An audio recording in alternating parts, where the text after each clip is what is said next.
Mbote. Comment est-ce que vous menez la démarche pour la dynamique, les hommes pour s'assembler ça est-ce que la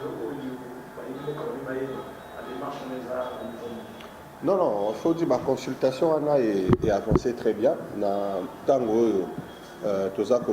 y a eu dernièrement, mardi passé, une bonne rencontre, et Salamaki, où tête d'affiche, il y a dynamique de l'opposition. Bisso Banso, Tozaraki avec le président Félix Tshisekedi, pour les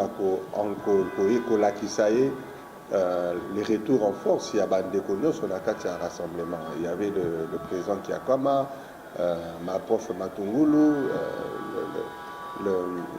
l'honorable Jean-Claude Wemba, Nangai Mongopé.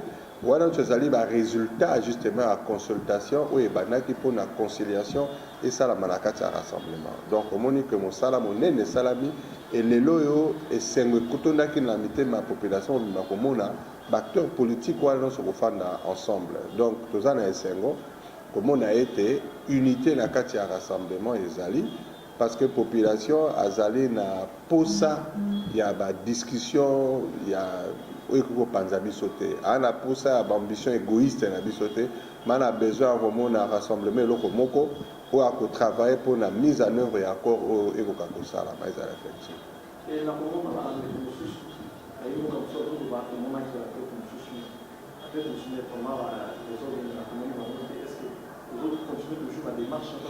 oui, bien sûr. Je crois que pour changer de niveau, peut-être implication à Senko, Nani Nyame Gosala, Mapona et Bakosolala, Batomususoala.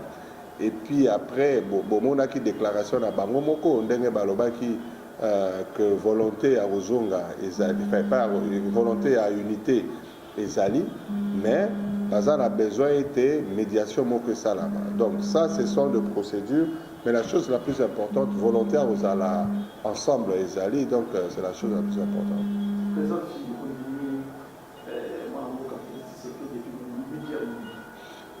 Na Félix Tshisekedi président ata osala unanimité na batonyos.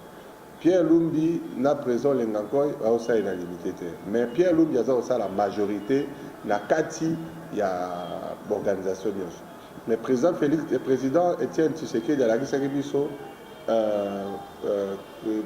option ya retenir compte la minorité. La bandi était autour du président Félix Tshisekedi où il a reconstitué pour ça l'unanimité. Tonga biso sur unité wana tant aux ensemble na kati ya réunion pour la minorité au bazali frustré bazala problème à la régler et que biso bon surtout que les sanga.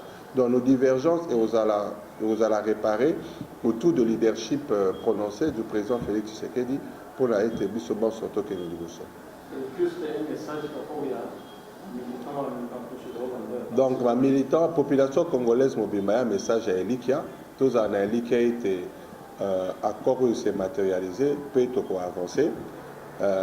Membre sur la partie orange, peu population congolaise, a été identité nabiso en tant que peuple, ils allaient identité à grandeur. Tous en avons moko pour être atteindre l'objectif nabiso non sur autres aïeux.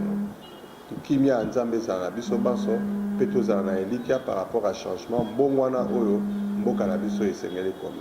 Merci.